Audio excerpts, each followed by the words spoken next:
So the big idea with countercurrent multiplication is essentially creating this salty medulla through osmotic gradients and active transport.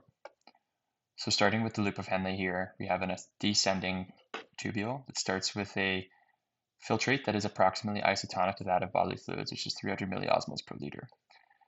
So going down this membrane, we have a series of aquaporins and a very salty interstitial space that causes the osmotic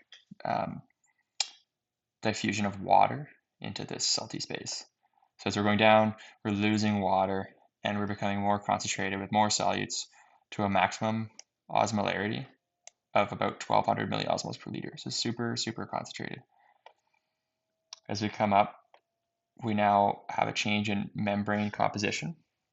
We'll no longer have aquaporins, will no longer be permeable to water, but we'll have these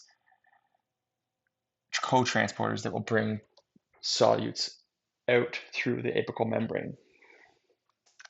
So going down, we have the ascending tubule here.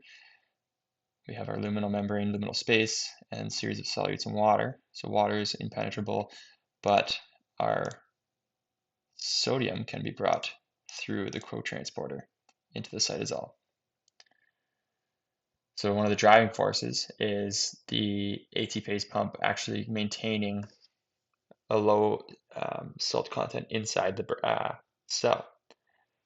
So this helps bring the salt into the cell, and the salt gets brought out into the interstitial space by the AT phase pump. Further, in order to maintain this gradient of a salty medulla, we introduce